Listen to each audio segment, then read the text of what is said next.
This is CUNY TV, the City University of New York. Hello, I'm Doug Muzzio. This is City Talk. Packing, cracking, hijacking, kidnapping, the plot elements of a new HBO series? No, it's New York State redistricting, drawing 27 new congressional and 212 legislative lines. Don't reach for the remote. This could be a political thriller.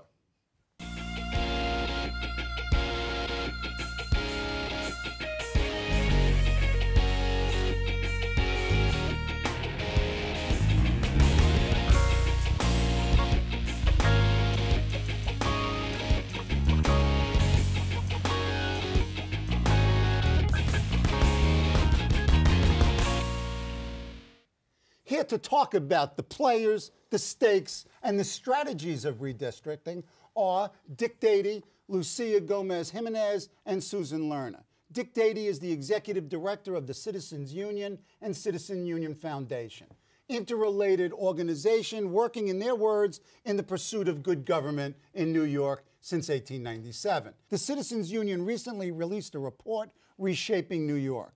Lucia Gomez-Jimenez served as a consultant to the New Jersey Democrats on their legislative redistricting this year. She is also the National Institute for Latino Policy's advisor on redistricting, and she helped develop the unity plan for New York City for Asian, Black, and Latino communities. Lucia is currently the executive director of La Fuente Tri-State Worker and Community Fund and is a rising star in the Latino community. Susan Lerner is executive director of Common Cause, and prior to 2009, Susan was the executive director of the California Clean Money Campaign. Common Cause recently released statewide redistricting maps for the 27 congressional and the 212 legislative seats. Welcome, Lucia. Welcome, Dick. Welcome, Susan. Okay, my first question to all of you. Why shouldn't the viewers head for the remote? Because this is a very important issue that will decide how government and politics are played in New York State for the next 10 years.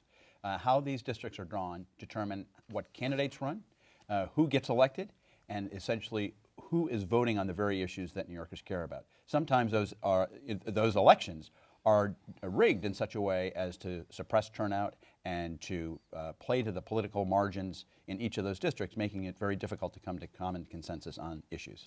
This issue is going to have an impact for 10 entire years. All kinds of communities throughout the entire state need to be watching exactly how their districts get drawn, who's drawing them, and how this can really potentially shift all the political power in the state for the next 10 years. So if there's anything more exciting than redistricting, someone needs to tell me because I'm still excited. I agree with her. If you care about taxes, if you care about health care, if you care about rental or housing policies, if you care about local government, if you care about state government, if you care about federal government, then you have to be concerned about redistricting, because how the lines are drawn really will affect all of those policies, because often, all too often, in the current redistricting practice, who draws the maps trumps who votes. Okay. This is going to be a big issue in 2012. In fact, it may be one of the 2-3 premier issues confronting the legislature, the governor, and perhaps even the federal courts. Now, why is it so important? I mean, you talked about it in terms of its policy and governmental impacts. What about the politics? Let's talk politics. Well, let me give you an example of how I really firsthand learned how people think about this. I gave a talk with somebody from Citizens Union down in Bay Ridge to a club down there. And they were just loaded for bear on the topic of redistricting, because Bay Ridge, it turns out, is divided between 7 different assembly districts. And here were these party stalwarts. This was a Democratic club, and they felt they could not get basic issues for their community listened to because they couldn't convince 7 different assembly people to back the same bill that the neighborhood decided they thought were important. A classic example of cracking. Now, you in your work with the Unity Map are quite concerned with the breaking up of communities. That's right. I mean, there's new emerging immigrant communities that potentially right now, the way the lines have been drawn, 10 years ago didn't really foresee these emerging communities growing in these areas and have cracked them in many areas, like in Queens, in terms of the Asian community, the South Asian community, and the growth of those communities. But in the Latino community, we see very much some example in the assembly like Washington Heights, where there's potentially packing. We would say that there's packing is stuffing right. all your vote, or one person's voters or one party's voters into one district so they can't influence other ones. That's right. And potentially that for me, as the prime example of what took place in 2002, and we can see happen again if that stays in that condition. Okay, Dick.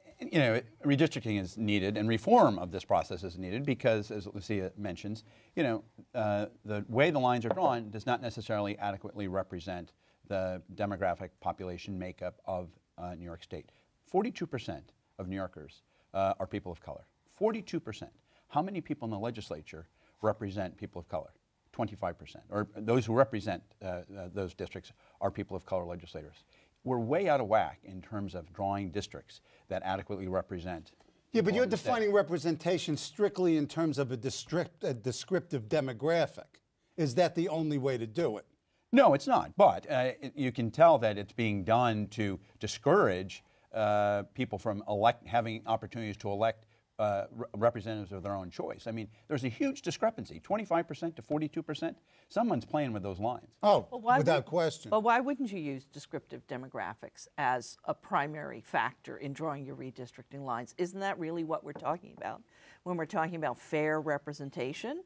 That communities that have common interests should have an opportunity to have somebody who reflects their interests represent them in the legislature. Historically, I think the entire way in which the Founding Fathers put together our legislatures, which are geographically based, comes from an assumption that if you live in an area, then probably you have common interests that should be commonly repreresented in your legislature. I find it fascinating, this entire conversation, being the only person of color at the table. Right.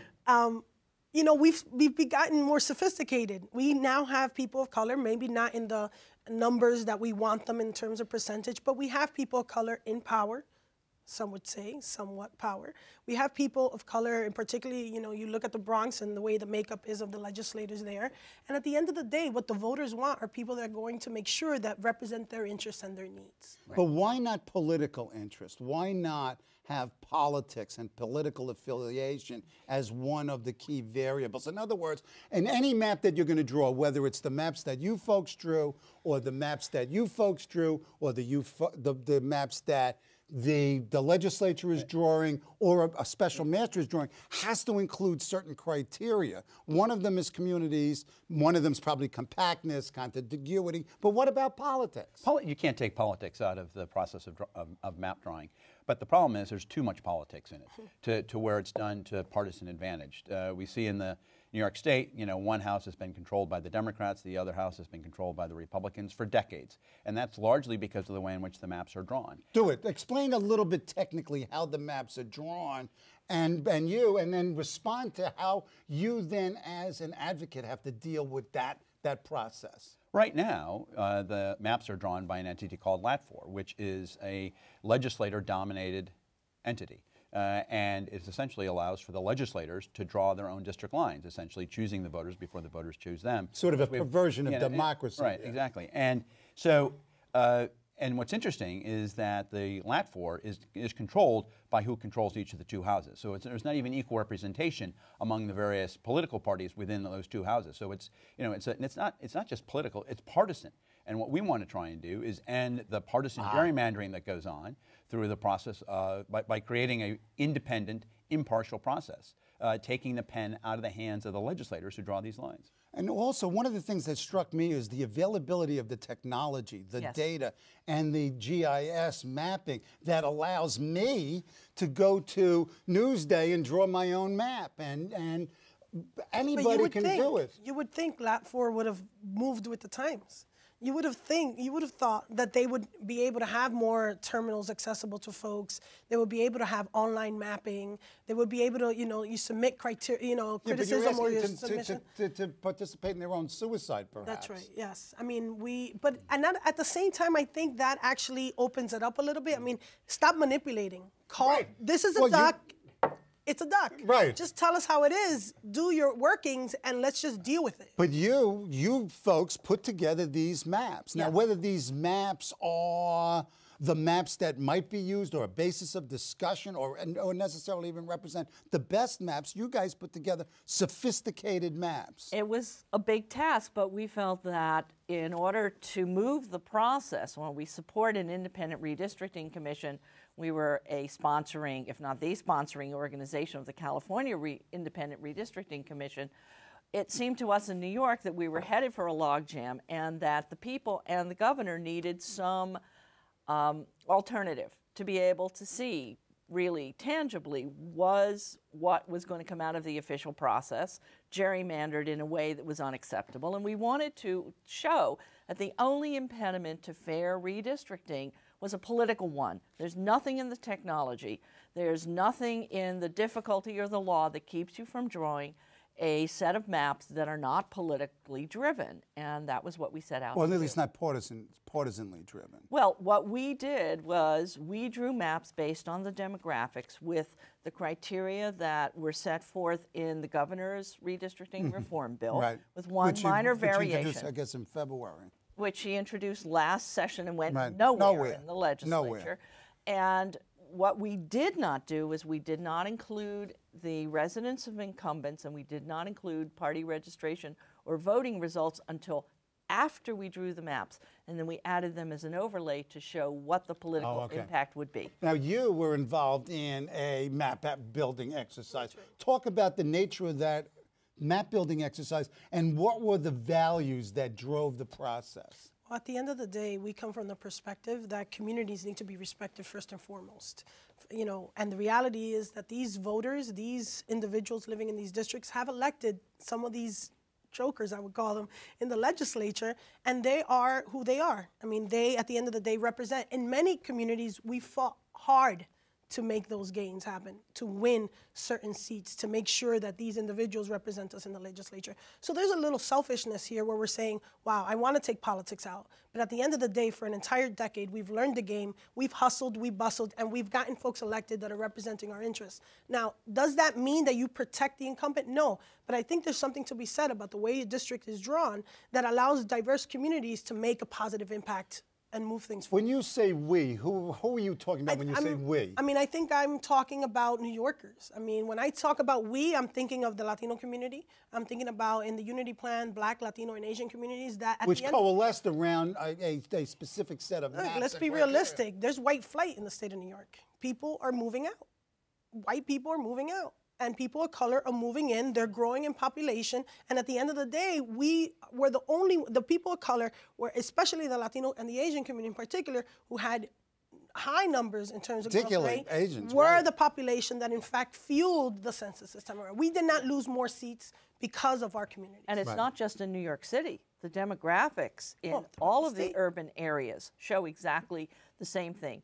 In Albany, in Syracuse, in Rochester, where you see the minority population increasing and the white population has decreased. And so in some places, the only reason there wasn't a net population loss was because of increased Latino and African Americans moving into the areas. Okay, Dick, where are we right now?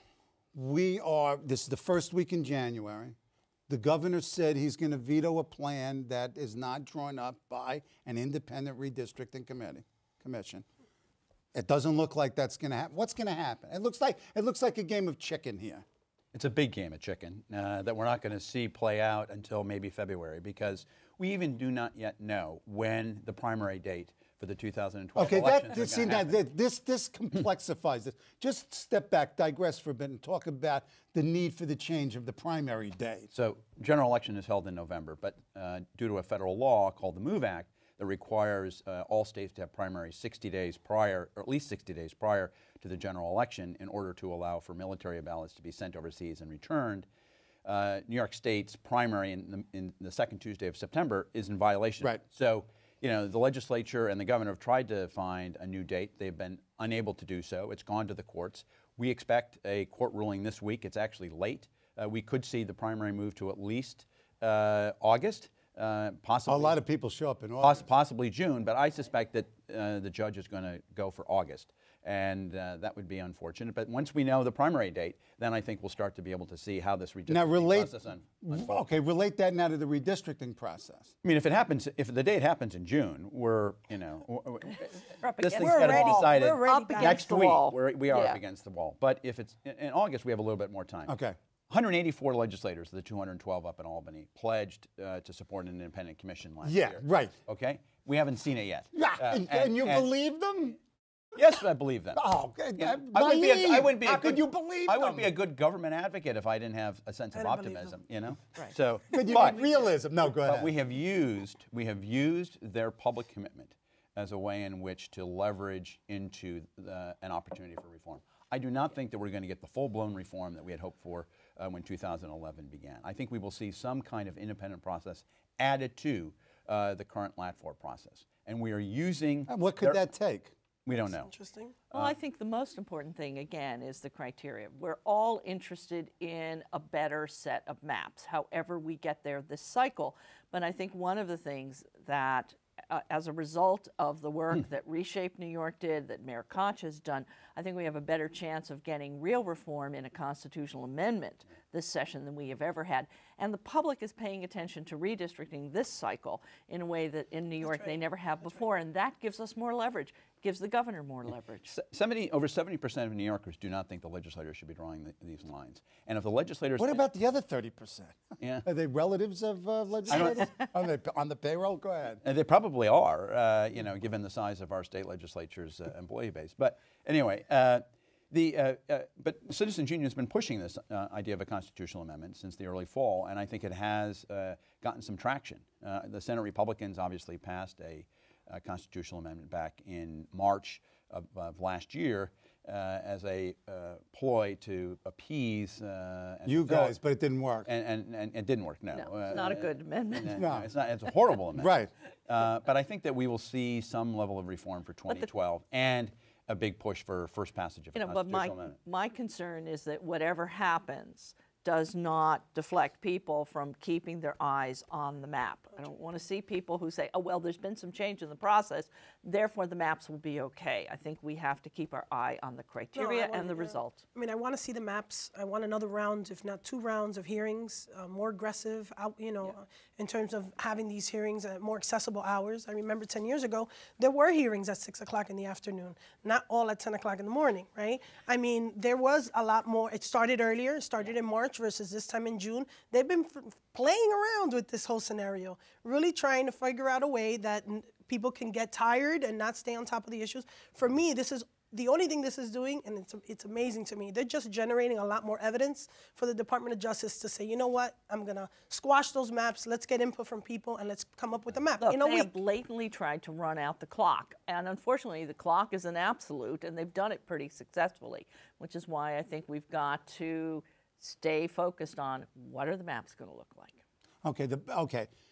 Let's go back to the chicken analogy. You've got the governor on one hand saying he's going to veto if it's not from an independent commission. Then he, very strategically savvy, says, and if I veto it, you know it's going to be total chaos. Total chaos. It's going to go into the... I'd much rather have him veto. Let's put it in the courts. Yeah, absolutely. The courts Yeah, drew the the court- congressional plans 10 years ago. The courts can draw. I mean, at the end of the day, you have a lot of do the interveners. courts... Can I ask a question? Do the courts draw better districts than Not the polls do? Not I mean, necessarily. it depends what you mean by better, And obviously. the unfortunate thing is that in 2002 there was a lawsuit that essentially was upheld by the courts that said that the way the New York State draws its lines was consistent with traditional redistricting principles and was allowable. The partisan gerrymandering that currently goes on, the courts see it as fair, unfortunately. And that's why we need structural reform if we're ever going to change the process. So the court isn't the answer. The court can be. There are various different Right. ways of approaching Right. it. So to say that the court is never an answer No, is no, not never. something that I would accept. But not Certainly, necessarily. a master drawing the line starts from a different place.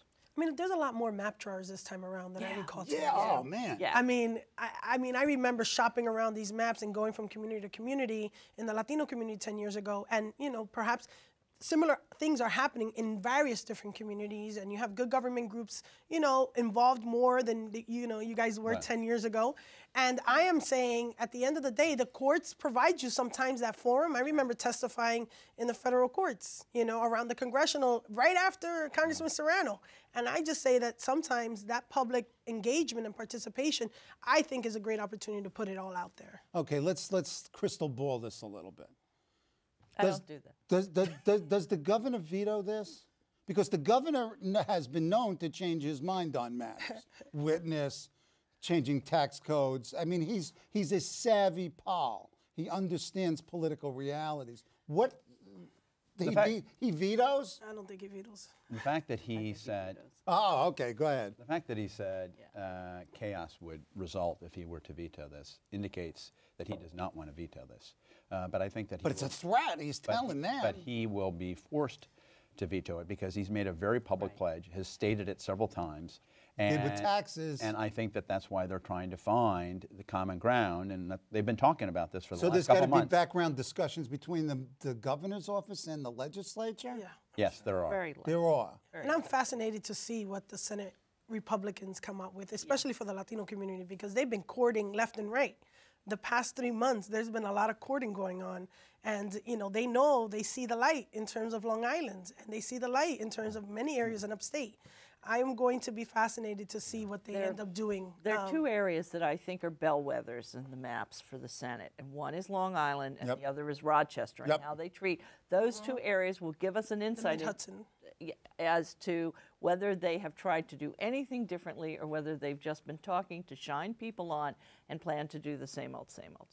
But if they do, this governor is driving, he's not just driving a car, he's driving a Hummer with full armor. It's the Batmobile. I mean, somebody's got to swerve.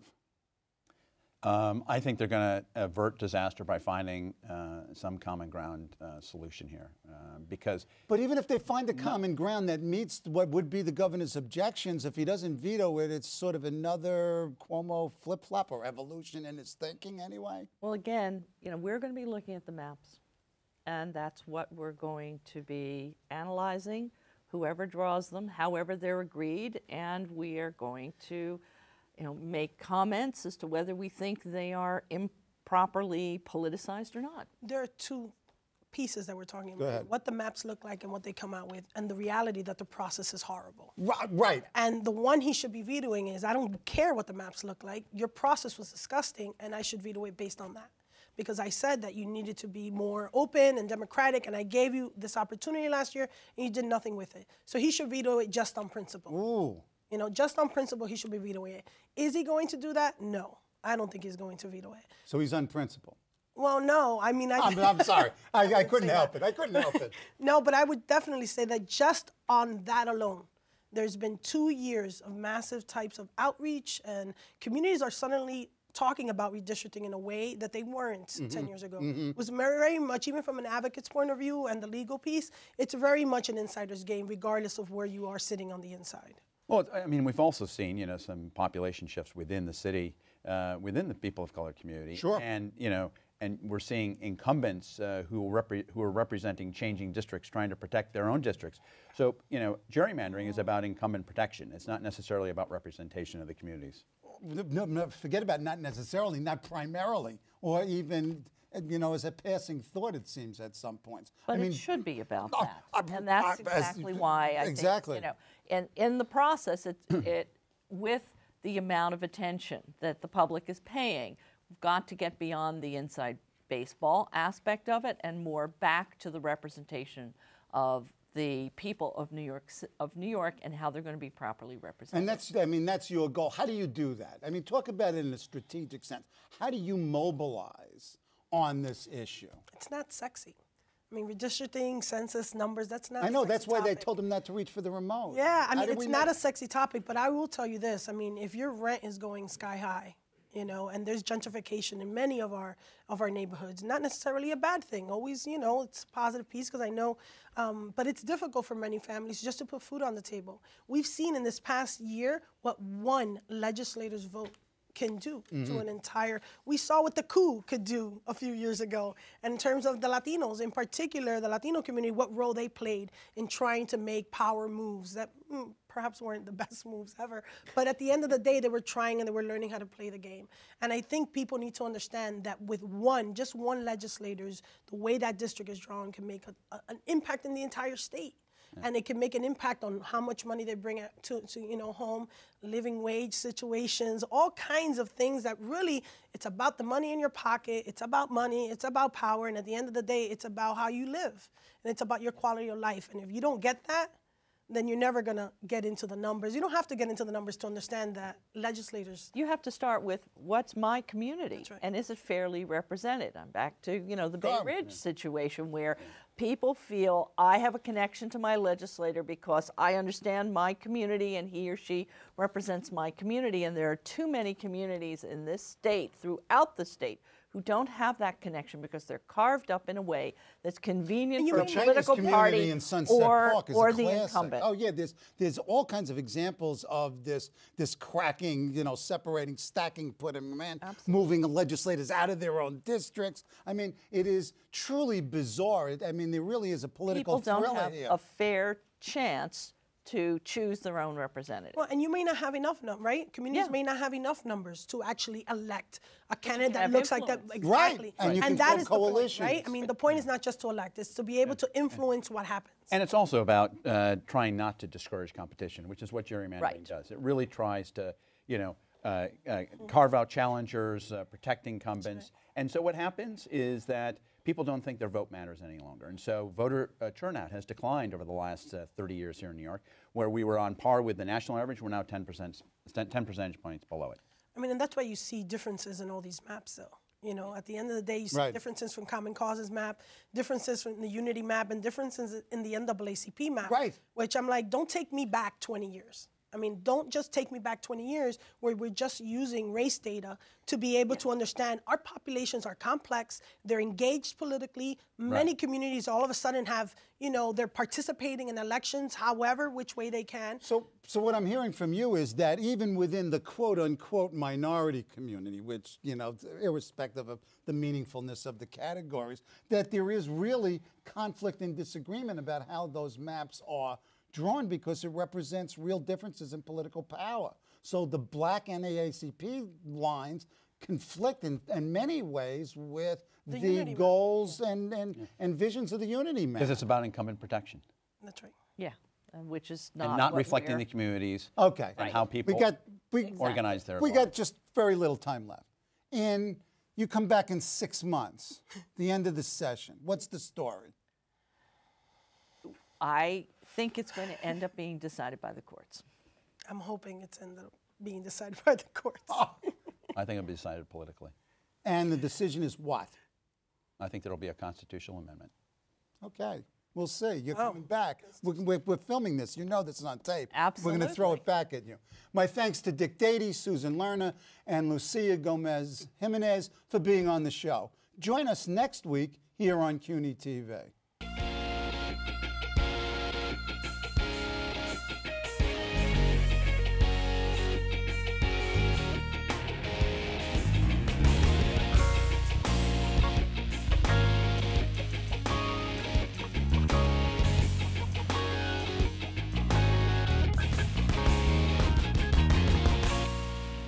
Hello, I'm Doug Muzzio. Let us know what you think about this show. You can reach us at CUNY.TV. When you get there, click on the bar that says Contact Us and send your email. Whatever it is. Thanks, no thanks, obnoxious, do it. Send it.